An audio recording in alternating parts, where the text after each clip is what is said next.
And good morning, everybody. We are live. Congratulations. You made it through the week. Another week of amazing food safety, food quality, fantastic products that we enjoy every day and never given a second thought to food safety because we know that you're on the job. But a lot of times there's no recognition for that. So Jill and I are going to say today, good job. We appreciate everything you did this week. Absolutely. Yes. Thank you. So if you're new, pull up a chair. This is the Food Safety Chat Live, and every Friday at 8 a.m. Mountain Time, 10 a.m. Eastern, we sit down for an hour, and I bring a guest on to talk about a food safety topic, and it's just an amazing conversation and of the community that we're building here and the people who are here every week, like Larry and Bonna. Really good to see you guys. So man, we got a ton to go over. So one of the things that we love to do here on the chat, and Jill and I were chit-chatting about this, right? The fall is definitely here. We're moving into winter. And here in Loveland, Colorado, where I am, I think we had our first frost here 2 nights ago, Jill, but no snow yet. But so how's the weather been for you? Yeah, well, we were blessed. Yesterday we got snow. It's the early season snow. And so it was the big, heavy, wet snow. And we actually still have it out. I mean, we still have snow even today because we had that much. It was a few inches. Wow. But we'll take it. We didn't have rain for a long time. So it rained and then it snowed, and we're going to take all of it. We're happy to. Yeah, absolutely. Yeah. So we finally... So in Colorado, you turn your sprinkler off, and you're trying to time that, and you got to have the people come out and blow out the lines and all that stuff. So that's part of that ritual of fall as well. So we did that here last week, which is kind of late. Oh, Larry's waiting for the dad joke. See, everybody's on that. It's coming, I promise you. Actually, Larry sent me some more dad jokes here the other day. So if you have any suggestions for dad jokes and you want me to use them on here, yeah, definitely. Send me on LinkedIn or on my email here, of course, which is right here. Send me your dad jokes. Send me your best dad jokes. Yes. Allie is here in North Carolina. No, I think Tim's missing the snow. Come on, Tim. I know you're thinking Minnesota looks good right now. Yeah. I mean, so Elaine is here. So Elaine has been on fire. She's been doing tons of good stuff on LinkedIn. We appreciate all you do. And it's always a good Friday when you see that Tim's at home.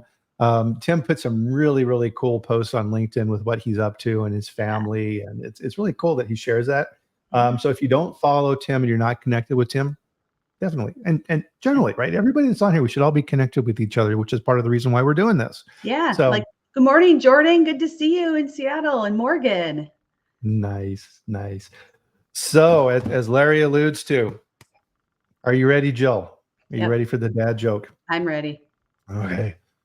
All right. What do you call a cow with no legs? And I should know this because I grew up on a dairy farm, but we never really thought about what a cow with no legs would be. Ground beef. Wah, wah. Wah, wah, wah. We did always threaten them, though, if they didn't milk enough, that we would send them to McDonald's. I mean, that was the closest thing we could come up with. And then they, usually shaped up. There you go. That's right. I should have known. Duncan, of course, over on the other side of the pond. Good to see you. Duncan, of course, has a nice, strong presence on LinkedIn as well, right? So use LinkedIn, use that tool and build your network and make sure and make those connections. So one of the things, I mean, I was ready to dive in. I almost skipped the simultaneous sip. Cheers, everyone. Cheers. So Morgan's here just to see you. Awesome. Oh. Nice to see you, Morgan. So I think you're going to be very impressed with our topic today.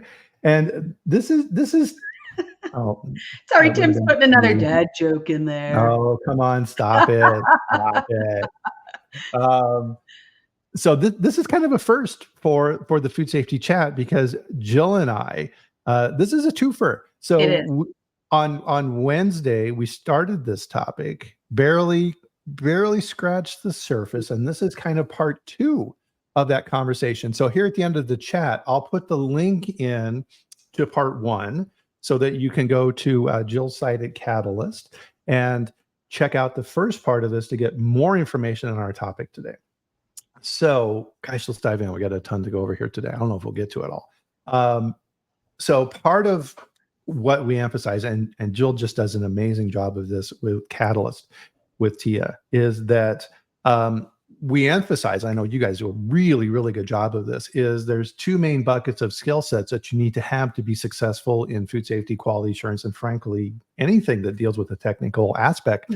Is you need to know your stuff, right? You need to, you're not going to be a very good dairy farmer if you don't know how to keep care of your cows. You need to know all of those things you need to do your job successfully. But that's only part of it. Another piece, which is actually a bigger piece in most instances, is your ability to work with others, right? We've all seen this, Jill, right? Where you have somebody who's brilliant at what they do, but they're just a jerk, right? And you don't like working with them, and they're not successful in their career, are they? No, and they don't even have to be a jerk. Just even thinking about how often in the past, and even some people we've worked with, they're brilliant, but they haven't, it's a challenge to move things forward at the pace that they want, or to even bring people around to go, oh, I see where that could fit for us. Just because we lead with data and science. And so how do we bring in those human skills to really advance our technical knowledge?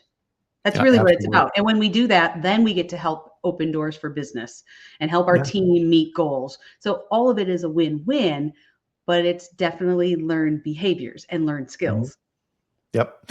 And I think it's around 80%. I'm just kind of pulling that out of the air. That statistic may not be correct, but it's directionally true, is when we meet new people, right? We very quickly evaluate them and figure out what we think of them.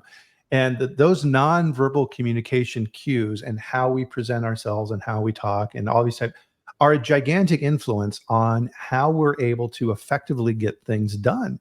And really, that's our topic here for today, is persuasion and how that works and some of the basics around this, right? This is one of those topics, Jill, you can study your entire life, because this is human behavior. This is how we interact with each other. We're social animals. And it's an important thing to be able to do, isn't it? It is. And, I think, like you said, we could study it forever. And I think it shows the complexity of how many different approaches there are, along with, when you put in situations and people, there's always different things to consider when you think about how do I persuade someone, influence somebody. But at the end of the day, all of that comes back to, how am I setting people up for success? How am I setting the business up for success? So even how we frame it in our mind about, it's not that we're trying to persuade them. And it's kind of, I think on Wednesday, we said kind of that used carsman, salesman thing that feels a little bit cringy. But really it's about like, how do we lead with heart to help people have success? And that's our job, especially as leaders and as technical people. When we're like, gosh, somebody else needs to move that forward, or I have to wait for permission. No, they hired you to do this job, just this job. I think that's a huge mistake on the part of technical people, is like you said, Jill, they view this as something like, that's not, that's awful, right? It's the used car salesman, what can I do to get you in a car today type approach to things. But no, anybody who has children, right, knows that they are master negotiators, right? They go in, they know what they want. Just if you're in the grocery store, why do they put all the goodies for the kids at eye level for the kids? And why do they have all the candy sitting by the registers, right? Because they know the kids are going to want those. And the kids are very good at figuring out how to get what they want. And it's not necessarily, they figure out at a very young age that, how do you respond to different stimuli, right? So the one kid figures out that screaming until they get what they want works, so they keep doing that. Other ones figure out that, doing the puppy dog eyes or what have you is what gets them what they want, and they know how to get it. Dogs, your pets. Oh my gosh, do your pets know how to get what they want from you? Oh, absolutely. Yeah. In fact, they've actually trained me to get what they want. So yeah, and so my dog, my wife takes my dog Noodle for a walk in the mornings, and when it's walk time, right? Dogs are creatures of habit. He sits there and stares at her, and then after a while, if that gets no reaction, he'll start kind of doing the right to come on, right? So that they definitely know how to do that. And whether we know it or not, and this is a hard fact of life, guys, you got to swallow this one. We need these skills, and these skills are absolutely critical to our success. And one of the things we talked about on Wednesday was, even if you're head of quality assurance in a large company, you have a large team of people working for you and all these type of things, even then, maybe 5% of the company actually reports in through you. So everything that you need to get done within the company outside of that sphere, that other 95% is all based on your ability to persuade other people and let them see why they need to do what it is that you're asking them to do. Yeah. And, I think I shared too that early in my career, when I wasn't as skilled at understanding how to connect, and this is really about relationships and connecting with people, because persuasion is, we often hope for win-win outcomes. That's our real goal. But earlier, right, I would provide information, data reports, recommendations, whatever that was. I would see risk and be like, here's what we need to do. And if no action was taken, I was like, I have notified you. And it was almost this, like, I have shifted this risk and this responsibility to someone else. But of course, now I kind of chuckle when I think about when I did that, because I did not shift any responsibility or ownership. It was just my way of almost like going around the situation instead of building the skills to really help move it forward. Yeah. And so, whether it's me or as I hear people that come through, our boot camp and other programs, those are some of the challenges that we run into, and they're real. I mean, if you're out there and you've run into it, right, drop an emoji in, because I don't know, I'm guilty. I have done it. But I think the other part is when we have these conversations, they help us see, one, there are some different ways to approach it. And we're not alone, because there are days we do want to throw our hands up and be like, I give up. Yeah. They'll never get it. But are we willing to get back in there?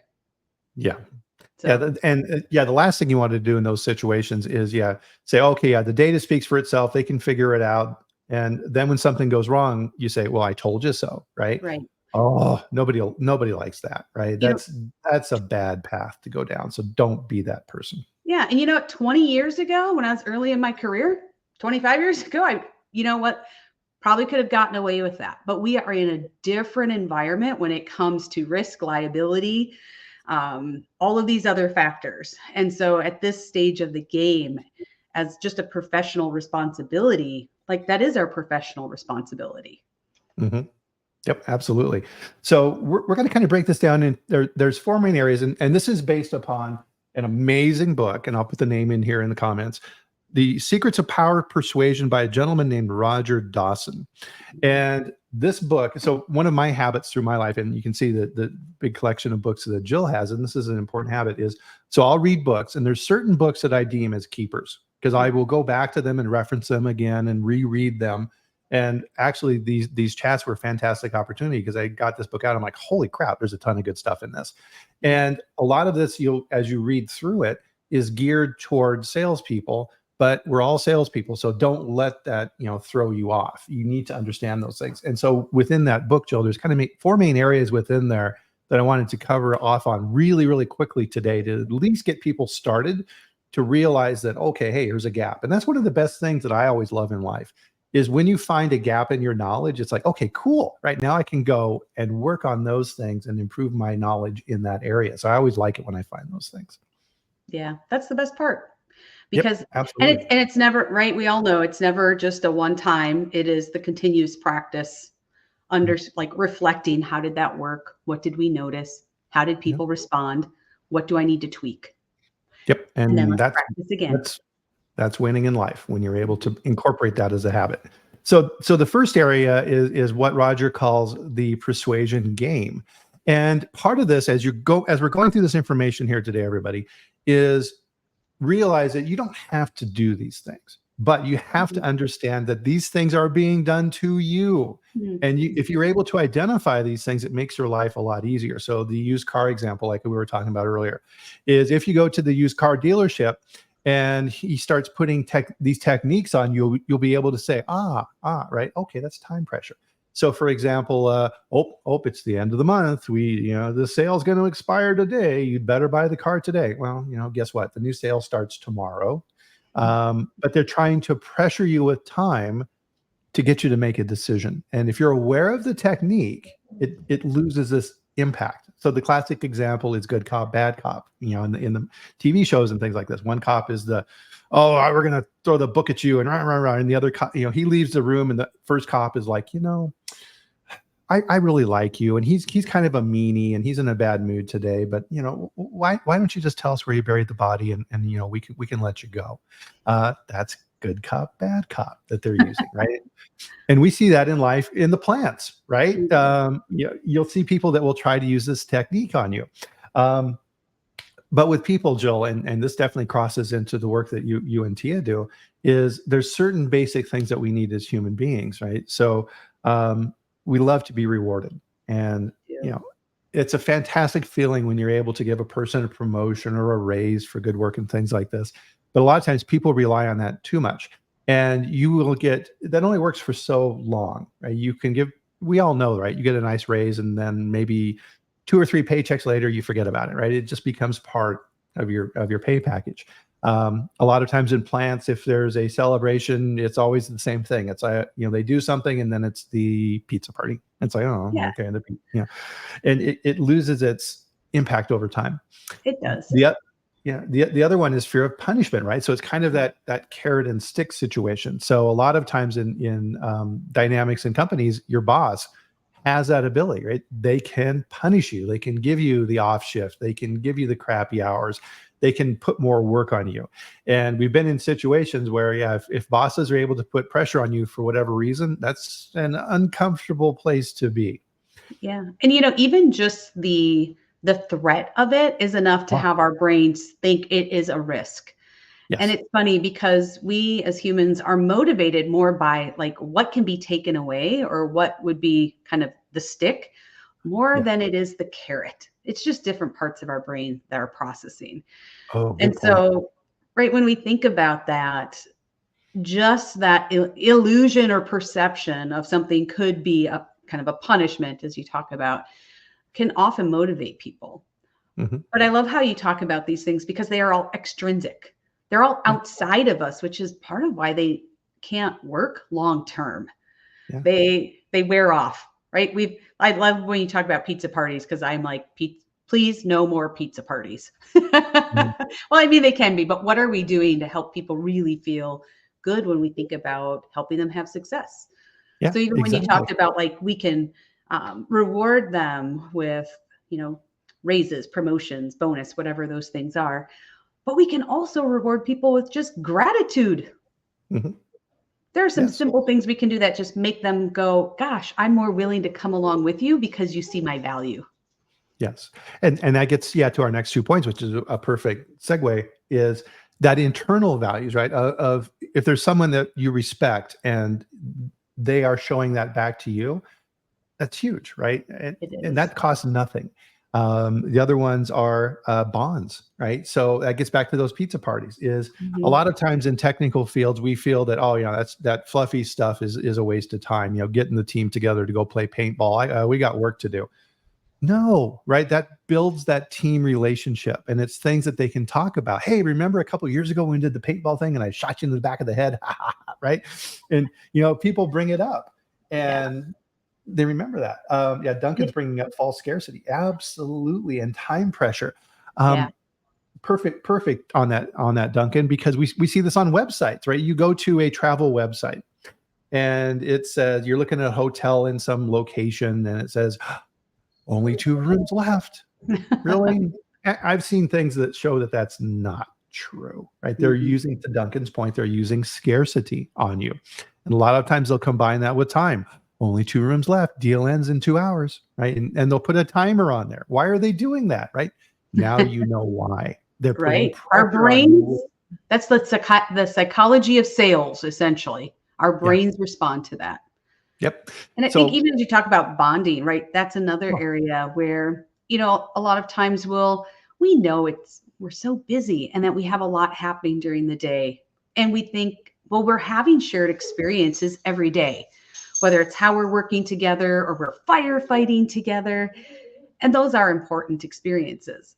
But the experiences, I think, like you said, that people remember, that we forge as these like powerful connectors, are things we do that are outside that normalcy. So absolutely. it doesn't mean it has to be after work hours, but like, how do you create something, even if it's, I don't know, some scavenger hunt you get to do together through the plant, or I don't know, trivia, but it can be something that you can do like even in your workspace. It can be virtual. Those are things that create the relationships that help as you think about how do we help persuade and influence better. Yep. On that particular example, there was a really good plant manager in my past who was very good at motivating his teams and improving production and just the overall plant atmosphere. And he transferred to a new plant, and the safety record in that plant, not so good. And that was one of the first things that he wanted to work on. So he got everybody together and he had settled into the role. And he said, tell you what, guys, if we improve our OSHA safety rate here over the next quarter by whatever, I will run through the plant dressed as Batman. And they did it. And I mean, you looked at that graph of the OSHA recordables and the near misses, it went, cool, it dropped off a cliff. And that happened to me 15 years ago, more. And I still remember that story, right? Yeah. Would I have remembered that story if it was just all right, we're going to do an initiative and we'll have the pizza party? And no, right? That was Don running through the plant like frickin' Batman. The plant was down and all that type of stuff, right? There was no risk to food or anything like that, but that sticks with you. And Bonnie had a comment on here. Yep, we're going to be getting to what team members value. Absolutely. So I also kind of wanted to, one of the things that everybody knows on the chat that I do, right, is I'll talk at things at a high level and then kind of give you examples. So here's some examples of things that you can use to help improve kind of on that persuasion side of things when you're dealing with people. And there's some funny little rules. I pulled out a few here that I use all the time. Here's an interesting one, is when you're communicating information, use precise numbers. And so for us in technical fields, that comes naturally. But precise numbers are more convincing. It's really a weird situation, right? So if you say our complaint rate is 6.752 complaints per million units, that's more convincing than our complaint rate's around 6. Mm-hmm. Weird, isn't it? Right. Next one, consistency. And this is really, really important for us in what we do in technical fields. Is one of the rules that I had in the past was internally, people need to know what I'm going to do before I do it. Right? So if people come to you with a problem and they explain it and then their solution, which you should always do as well, and you say, yep, that's exactly what you should do. And they go, yeah, I knew you'd say that. That's a good thing. That's a good thing. Because in quality, consistency is authority, right? People understand, they know what you're going to do. There's nothing worse. And we've been in this situation, right, Jill, where you work with somebody, you never know how they're going to react. They could get mad. They could get sullen. You don't know. And that's a hard place to be, isn't it? Yeah. And I think as a professional, like, it helps when people know what we stand for. And so when they come back, they're like, gosh, I already know what you were going to ask, or I knew what you were going to say, or what you were going to do. Part of that is because if we have communicated well what we stand for and what's important, then people know that. And that's part of being predictable as well. Mm-hmm. And I love when Duncan talks about incentivizing and values. And, there's so much more that can come around this, right? Because there's a lot that we haven't touched on at all here about building safe spaces, community, and belonging. And those things can set the framework for like amazing success. And that in itself is like 5 more shows.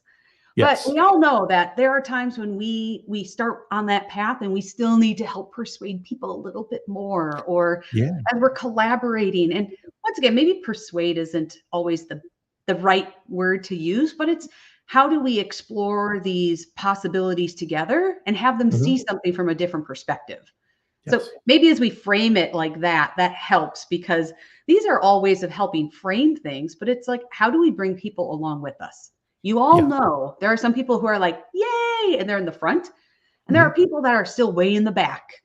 And so we need a whole slew of methods to help as we're trying to bring our teams together and our organizations forward. Yes. Yeah, it's a good point, Jill. I mean, don't get hung up on the word persuade, right? Collaborate, lead. There's all kinds of different words you can substitute for that. 2 other really cool techniques that you can use as well is, here's an interesting one, is showing something in writing is much more powerful than simply saying it. There's a saying in the legal world is, write it down, show the contract, right? And that's why when you're buying a house, for example, the realtor always wants to write the contract, right? Because the contract is like, oh, this is all written down. As people, we naturally think, oh, well, it's written, it must be true. No, not true either. Well, don't we even say if we don't have a record, it was never done? Yeah, exactly. We Exactly the put same some thing. stock into having things written down. Yeah, another good one is testimonials, right? So if you're trying to move something forward in a plant and you have testimonials from other people, maybe outside of the company, it's like, oh yeah, we did the same thing in our company and it was amazing and we got these results, and that's powerful. Yeah. That's backing up and giving credibility to what you're saying.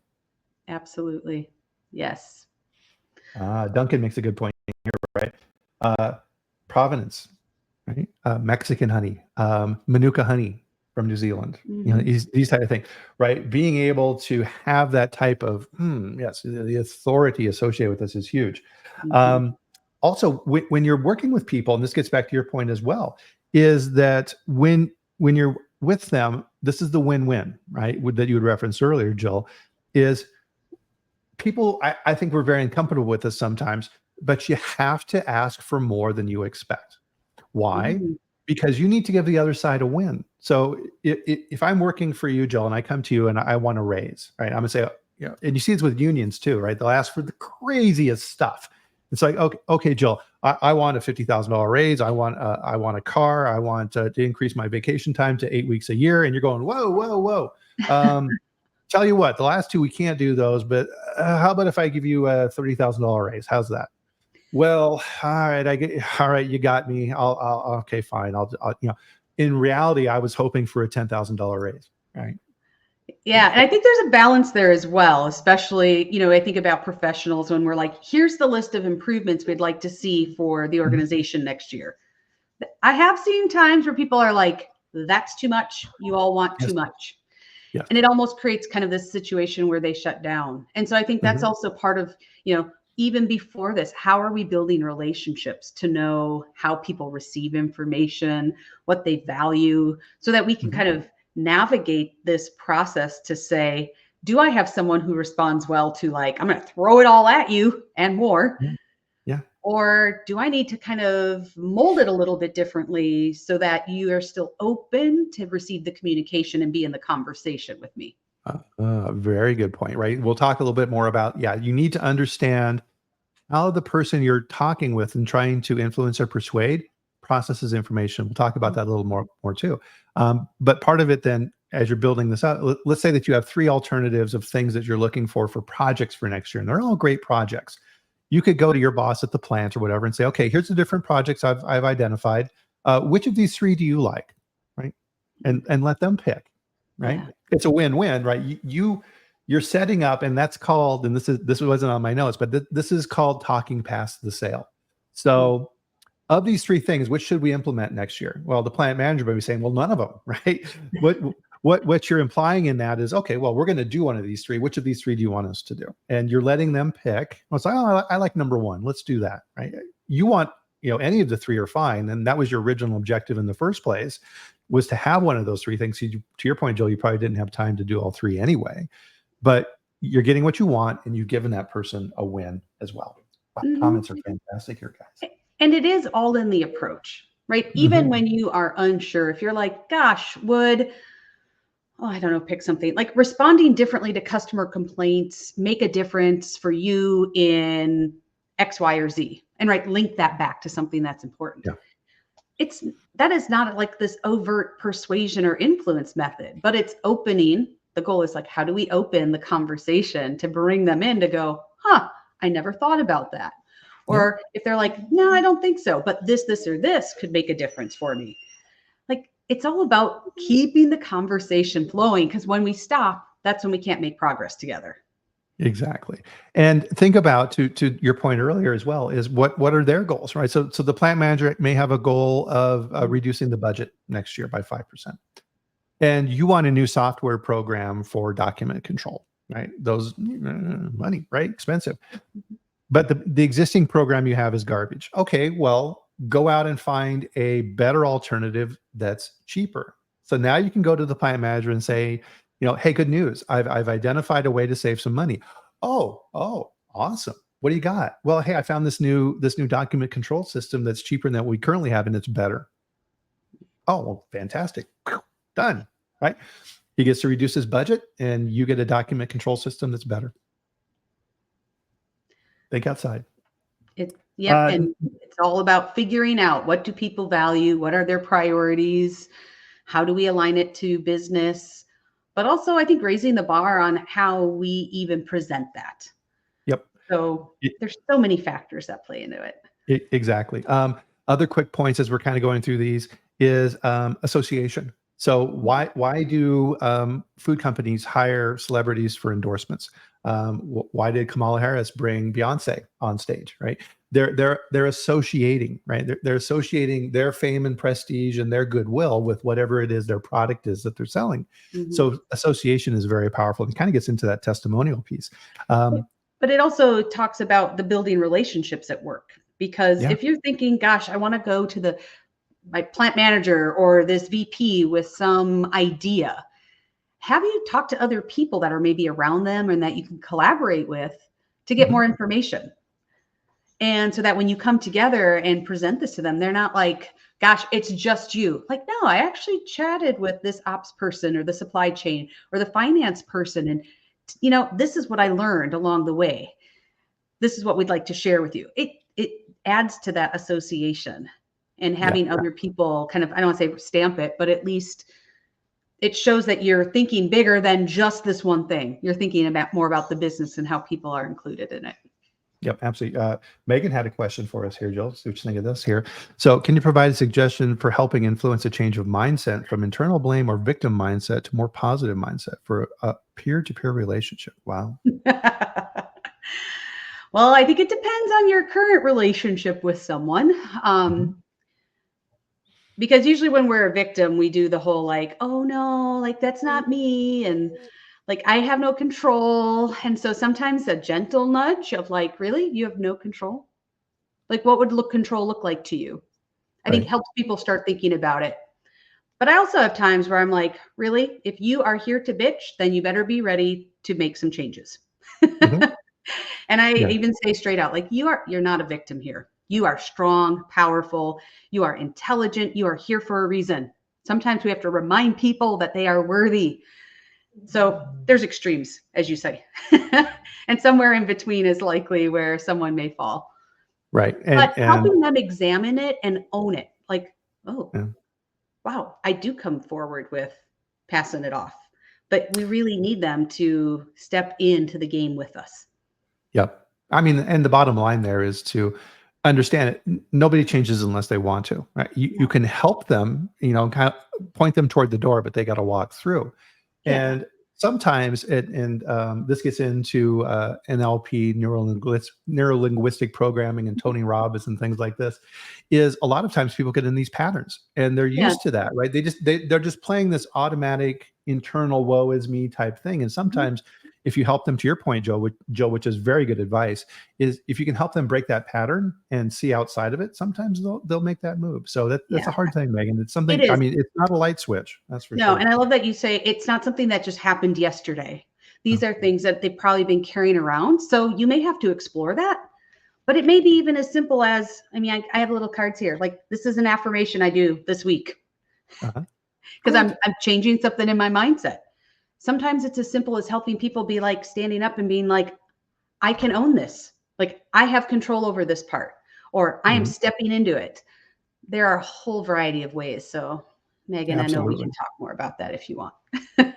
and part of this too is people become invested over time. Is back to the car dealership analogy. Why do they keep you at the dealership so long? If you're looking at buying a car, right? They put you in the office and they go and they do stuff and they bring you coffee and you're there for hours and hours and hours and hours.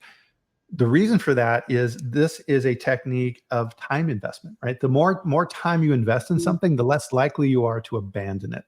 It's the same thing at casinos, right? You see people sitting there. Gambling for me, I don't understand at all. But people are pulling the lever on the slot machine, And they're sitting there for hours. And in their minds, they're thinking, okay, it's due to pay now. It has to pay now, right? I've been doing this for so long, it's going to pay off. And that's why the casinos have all the money, is people have that false belief, and the casinos capitalize on that. Yeah. I noticed Duncan has a comment about power, and this is something that we talk about in our workshops and our programs about empowering culture.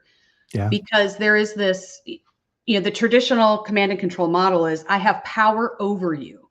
And when people feel like they don't have power, it's amazing how they will step back, not own, and not engage. Mm-hmm. So as leaders, the more, and as humans, as individuals together, the more we can say, let's have power with, like together we have superpowers and even power to, like, I'm going to give power to you to have, like Duncan says, agency over my life, agency over these decisions, agency over what I'm doing here at work, or at least some part of it, can be amazing on how it changes how we look at life and how we look at work. Yep, absolutely. So the next part of the section of the book is analyzing the person you're dealing with, the person you're trying to persuade. And this gets back to the comments that we had earlier. So here's kind of a cool one. So one of these little hints in the book is this. Okay, so I've got these two things here, Jill. Oh, there we go. Yes, right. Look at that. Right, great. What are they? Right. Well, they're $20 bills. They both have the picture of Andrew Jackson. They are both printed with green ink. They're both the same size. That's what's known as matching. Some people are mismatchers. Well, one is forward, one is backward, one is right side up, one is upside down, one is crinkly, one is not. Those are mismatchers. Those are people who look for differences in things. So there are people who try and find things that are similar, and people that find things that are different. Now, of course, everything's on a continuum, right? Nobody's at the extreme end on everything, but just that little piece of information on the style of that person will help you identify what they're looking for. Because if you're a matcher and you're going to a mismatcher and saying, hey, look how these things are all the same, they're immediately going to come back and say, well, here's what's different. And now where do you go, right? If you're able to frame it in ways that they look at, then you're speaking their language. You need to understand their language. Absolutely. And sometimes it's as easy as like, what would it take for you to consider this idea? Yeah. Like, that's not too hard of a question, but it also, once again, opens the conversation for someone to maybe help us understand, like, does it need to match, mismatch? Like, what are the things that they're looking for so that we can kind of analyze this persuade? Because you may not actually have to do much persuasion when you know what it is that they need. Yeah. So if we had this in place for a year, what would it look like? Right. So you're getting them to think about it, and you're also talking past the sale. You're getting them to think about this is already there. Oh, yeah. Well, we would be at this and this, right? So think in those terms. Their motivation. What's motivating them? Are they looking at things from a pleasure or pain situation? Are they going towards something? Are they moving away from something?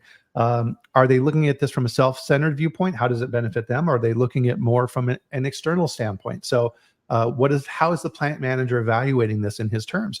You need to understand what they're thinking about. So you may think in the plant that this is something that's external. It's this is something that impacts the plant and stuff like that. Maybe. It may be internal. So let's say the plant manager's having a rough year and his numbers aren't looking too good and he's worried about his job. Internal. Yeah. And I love how you bring that up, because it's typically that the reason is not the reason. It's the reason behind the reason. And so this all goes back to even culture and values and beliefs. When we think about decisions are based on emotions, 90% of decisions are based on emotions. And it may be because the data you've presented fits with my value or belief, and it seems to be an easy yes. We've all had situations where the data seems really clear on the direction and people are resistant. And that's because there is something behind what they're probably telling us that makes it hard to understand their motivation. And so it takes us, we got to do our work. Yeah. We need to go further to understand that maybe they are worried about like their job or their family, or maybe there's something happening outside in their life, or there are a whole lot of things that factor into that. But it takes us as leaders to be intentional, to have conversations, to know more about people, to say, what is it that's going to help them say, you know what, that actually could be a good idea. Yeah, exactly. And yeah, if you go to the plant manager's office and he's in a bad mood that day, is that a good time to pitch your proposal? No, it's not. It's a terrible time. So Duncan's giving some great advice here as well too. Thanks, Duncan. Appreciate it. Yeah. Everybody definitely read through the comments. I know, and I love that. And I think thinking about what type of responses you're willing to take are important. Because once again, when we give people an answer for like a no, then does that mean conversation over? Or is that just we redirect? So I love that when we think about what are the possible outcomes when we ask questions, so that we know if it's the right question we're asking. Exactly. And so this was alluded to earlier. How do they make decisions? Are they fast or slow? So that's a pretty easy one to identify. And generally in technical fields, we're slow, right? We want data. We want information. We want to think about it for a while. We need to know lots of things. Yes. And people who make fast decisions say, yes, let's go with that. Right. Well, just as quickly, they can turn around the next day and say, no, let's don't do that. That's a really good point. They may agree with you today, but tomorrow they may be like, nope, I take that back. Right. So you need to, right. So if you try and pressure a slow decision maker into a fast decision, no, they're going to be slower, right? They're going to be like a turtle, right? They're going to pull back and not make a decision at all. And now you've got to fight that resistance that you have created because you didn't understand their style. And I think this is a good one, Brian, when we think about, you mentioned when we started that even if this is a skill that we're like, yeah, I don't know if I really see that I need to use this a lot. There are people that are likely using these things on us. And you mentioned that technical people seem to get the stereotype that we take a while to make decisions. So, even to notice that when people are perhaps asking you to make a decision faster than you maybe feel comfortable with, or what is it that comes up that that maybe helps you understand, maybe it's a frustration or a challenge, or you're like, gosh, just give me some space. I think even for us to be aware of that, because that also influences our interactions and just honestly the energy around like this whole situation. Yeah, exactly. And yeah, so a good comment here from a user, right? So we're talking about emotional awareness, right? And sitting around and understanding the people around you. Next subject here is how to persuade. And this is a fun one because we don't really think about this in what we do. Charisma is real. Oh, is charisma real? It absolutely is. There was a salesperson I worked with in my past career, a gentleman named Frank. Absolutely oozed charisma. And so it probably wouldn't go over this time in the world, but he was your stereotypical Italian sales guy. He had the nice Rolex watch. He had the gold chains. And he would come in the office in the morning. Everything he did was absolutely good natured, and he wasn't doing it in a bad way. He would walk in the office in the morning. Where our offices were and things like that. There was a big area with cubicles and things like this. And he would walk in the morning and not addressing anybody in particular, just walking through the front door. And he would very loudly say, "Good morning, ladies," in a very sing-songy way. And then everybody in the office would respond back, "Good morning, Frank." And it was just part of that ritual and that charisma he would bring to that role. And as a result of that, is there anything I wouldn't do for Frank? No. He was an amazing guy, and I loved doing things for him. That's charisma. Why do I incorporate dad jokes into this chat? Humor is incredibly powerful, and it's charismatic. You don't have to be all the time in work. Tell jokes, have some fun, help people celebrate things, display those skills. Treat everyone, right? This is huge in plants, right? Treat everyone as if they're important, right? A key marker and a key indicator in plants of the success of a plant manager is, does he know his team? And I'm not talking about his direct reports. He needs to know, or she needs to know, everybody in that plant. What are their names? What are their spouses? What are their children? What do they like to do? Those type of things are incredibly valuable. And that's why I like when I see Tim is being very smart on LinkedIn when he puts information on there about himself, right? That allows us to understand Tim as a person. Yeah, I was going to say, even with the charismatic, I think the other part is people look for connection with each other. Yes. And so when you talk about that salesperson, they were looking for almost, it's a call and response type connection to engage people in this ritual, really is what it is. I think the other part is understanding, like, what are the things that make people comfortable and connect with you? Because when we do that, at the end of the day, like when we let people know that they matter, like that is so powerful. When we see them, when we hear them, when we acknowledge that. But I think we've all had times too where we're like, we haven't been able to build relationships up to the point where we want to be able to go, oh my gosh, you matter so much to me. And just be like, and I think addressing these things just as they are, like, I know we haven't been able to connect a lot over this, but here's something I want to bring to you. Yeah. I think there's some different approaches we can take, because when you say charismatic, you might have saw me go like, ugh, get a little squirrely on that. Like, Right. It's almost like when we talk about persuade, and it sometimes causes people to cringe because of some annotation that we have with that word. So I love when we think about, like, how do we build connection? And that could be deep connection because we know someone really much better. It could even be this high level, like, we don't have this deep connection right now, but that doesn't change the fact that, like, we can do a win-win on this. Yeah. There's a company I work with, and there's a team member on there who is extremely dedicated, very knowledgeable, highly intelligent. And part of her roles is she's maintaining supplier information. And so there's some metrics around that. And she loves reporting on that information every week. And part of the little game that I have with her, and she knows I'm teasing her, is I'm like, okay, so what's your percentage on the database this week? 84.5. Oh, not 85%. Right. And she'd be like, right. And then we start laughing because she knows I'm just teasing her. Right. So being able to build those relationships and have a little fun around it is absolutely critical. Yeah.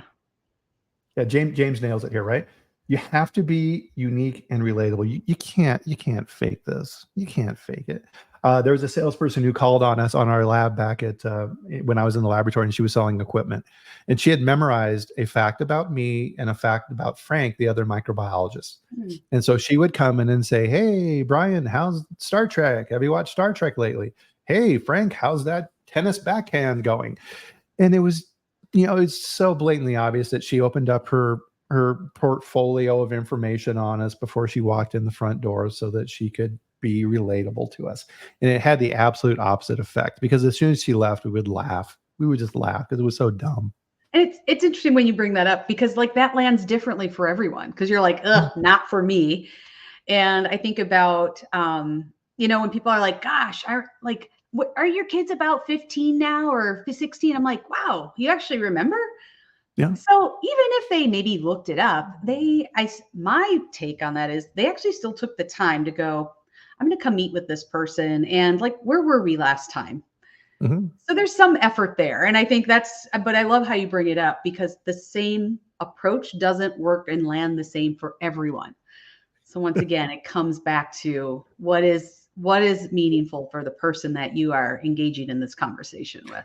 Right. And we can pick that up. And Tim and Vaughn are talking about this. As human beings, we can pick it up if somebody's not being genuine. And they're viewing you as a tool to get what they want. And I think that's where that cringy assessment comes in that we're talking about here is, don't do that. Don't go through and as analytical people say, okay, I'm going to create the procedure on how to persuade people. No, no, you won't. You'll create the procedure to crash and burn. So part of this too, right? And sometimes in quality, we forget this, right? Is catching somebody doing something right is much more powerful than always being, person. It's very simple and very easy to do and say, hey, guys, fantastic work on that report last week. Ooh, right? Yeah. Like, how could we do that all the time? Yeah. That's a simple persuasion, because they might have been like, oh, I never really thought about that. Yeah. Fantastic. We've just opened a conversation. Yeah, absolutely. And when you're talking with somebody, nobody else matters, right? That person that you're talking with, if you can sit there and have a conversation with them, look them in the eye and be genuinely curious and interested, is that cringy? No, that's being a human being. Right. Yeah, absolutely. And I think it's also remembering that we, as we build relationships, even though we wish, like, "Oh, Brian, I wish we could talk every week." Well, the reality is that you have things going on, I have things going on, and we don't. But Mhm. as Larry says, like, when we show up in the moment where we do have time together, like, can we be real? Can we be fully present and be in this conversation? And know that it might be a while before we connect again. And Mhm. that's okay. But that's also just understanding kind of like, what do you need out of that relationship and what can you give in that relationship? Right. Yeah. And so yeah. So Bon is right. Very correct. Or set the phone aside. So if I'm talking to you, Jill, and I start doing this, right? Yep. Yeah, whatever. No, terrible. Right. Put it down. Put the phone down. I think Yeah. that's probably what irritates our generation. Well, you're younger than me, but But with kids, you right? probably just heard my little alarm thing go off because I'm like, oh, I didn't close my calendar. Dang it. Even Yeah. that can be important because it signals to someone like, oh, you have a timer for when our time is up together. Hmm. And we know that we don't have all day together, but we can also, shame Yeah. on me, I usually get that closed right away, but I didn't. Hmm. And, those are So the little things that make a difference for people to go, you have time and space for me. yeah, if you have an office, how's it set up? Do you Mhm. have are you facing the door? Or are you facing the wall? A little trick I did. This is a funny little one I just remembered. Is in my offices, what I would do is so my desk always faced the door, so I could see who's coming in and greet them.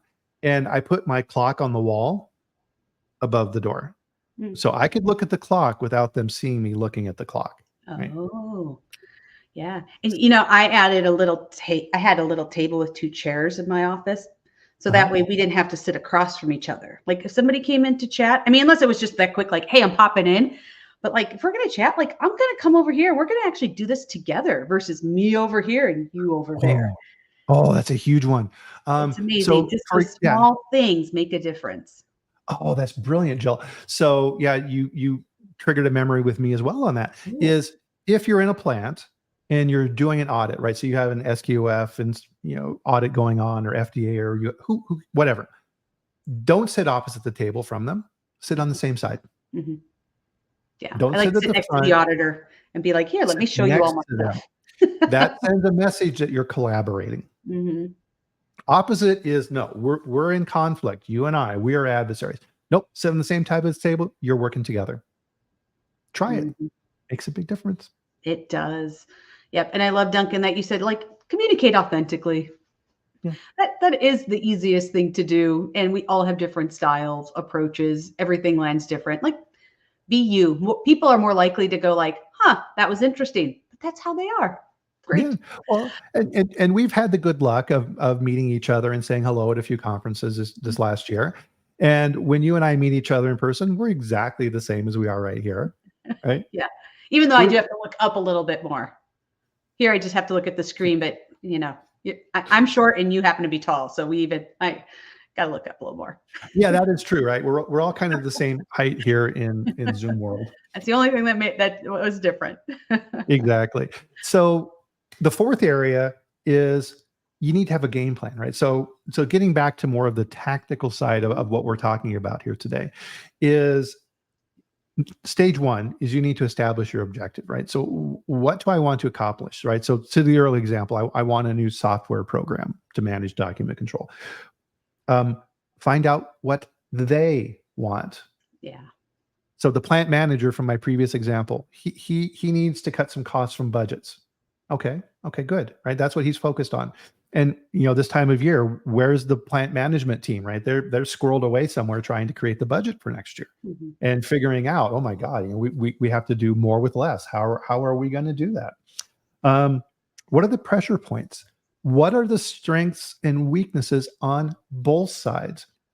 And analyze those and think about those from your perspective. The goal with this is to try and understand them as much as you can. What are the things that they're worried about? What are those things that are weaknesses on their side? So the plant manager may have a boss, the vice president, who's difficult or that he has to please in some way. How can you help achieve those objectives in those areas?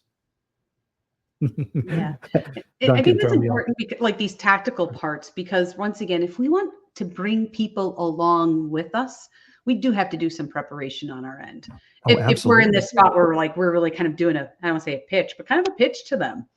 Yeah. If we're early in it, it might just be the discovery and it might look a little bit different. But like when you're ready to be like, all right, here I'm going in for, this is the moment. Yeah. We still have Well, to that's do a our good point. homework. Yeah. When's the right time to Mhm. talk with them about that? Friday at 5 p.m.? Yeah. No. Right? Do you just randomly jump into their office and spring it on them? No. Mhm. You need to put together your game plan. That's a very, very good point, Jill. The final point on this kind of this 4-step process is look for compromise. How do you make this a win-win? And again, that's why it's very important to go in these situations with the ability to give them a win. Okay, well, Brian, I can see what you're saying relative to the software. You're absolutely right. This is going to save us some money, which is fantastic. Can you do this for me? Mhm. Absolutely. Love to do that. How do I make that happen for you? Right? Yeah. I think we've also gotten so used to compromise, compromise, compromise. That definitely is a factor in when we are looking to do things. I Yeah. think if we also even think like, how can this be a win-win? Mhm. And compromise isn't necessarily a win-win because at the end, I don't know about you, but I think of compromise like I win, but I lose. And Mm, sometimes that's okay in some situations. But when I shift my mindset to be like, I know this can be a win-win for both of us, like a genuine, we get things out of it and we don't have to give things up. right. You know, even framing it that way, how is your approach going to shift because you have this different mindset of like, we can all really get a win here. Yep. Absolutely. Wow. All right, we're already at the Oh 5-minute my. mark here. So as I promised, let me throw here in the chat is the link to Jill and Tia's site at Catalyst with part 1 of our Part one. conversation. And in that we talked about the 8 magic keys that you need to understand for persuasion. So Mhm. definitely check that out. We didn't talk about that really at all here today, so there's definitely more Oh, in that area. yep. Um, so as you're kind of thinking about summarizing this, Jill, what kind of comes to mind for you? I still always think it's about putting people back in, opening conversations to bring people into the conversation so that they want to come along with you Mhm. and being open to their ideas may actually be better and make things better. Awesome. So persuasion isn't always about my idea, right? You need to do my idea, but like, how do we create a solution Mm. together? It's collaborating, it's relationships, it's safe spaces, all those parts. Oh, that's a good So point. I don't know if that's Yeah, necessarily a summary, but I also love a lot of the comments that are like, you know what, be authentic. right. If we're trying to bring people along with us and they get a hint of us being a little bit, we even had a few of those cringe moments. If they feel a little cringe, they're not coming. No. Or if they get the slightest hint that maybe you've got a hidden agenda and there's something else that Yeah. is right, Yeah. this That just this all erodes gets back to what we trust. started and this is why we started with this on the chat was it's all about that credibility, building that consistency, being a leader in these Mhm. areas and learning these skill sets. And what you'll find, right, it's kind of a virtuous or a vicious cycle. If you display consistency and you make good decisions and you help collaborate and you bring these things forward, the next time you go and you have a discussion around these things for the next thing that you need to get done, that discussion is going to be a lot easier. Mhm. Hey, if you set yourself up for failure or you put that person in a bad position or you didn't treat them fairly, they're going to remember that. They're going to Yeah. remember that a long time. And there's a lot to say that goes to reciprocity. If we bring people along in this kind, caring manner, gosh, when they have something they're doing, they're going to be like, you know what? I need to get Brian involved. Last time we did this, this, and this. Yeah. So for those moments where we're like, gosh, they don't think about us or bring us along with them, once we start demonstrating we're willing to bring them with us, they'll start reciprocating. Yep. Absolutely. So here's the if I can type Mm, awesome. AS.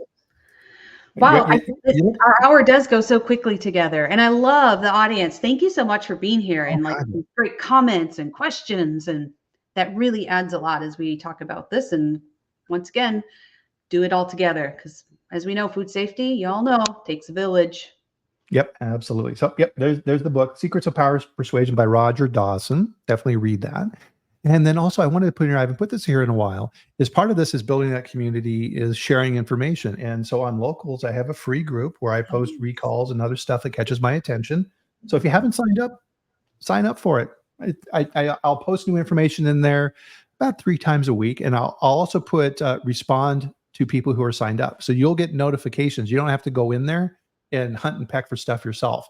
I'll send you notifications when new stuff is in there so that you can go and take a look at it yourself. Awesome. Oof, fantastic. And like I said at the beginning of this, just barely scratching the surface. This is one of those things you're going to learn for your entire life, and you'll get better and better at it. I promise you will. So with that, everybody, we have to close out our chat here for today. Thank you, Jill. Amazing Thank you. content. My pleasure. And thank you to our, I just love the community we're building here on the Food Safety Chat, and all the amazing people, all the smart people, I mean, we've got here, and all the amazing comments. Thank you, everybody. Really appreciate it.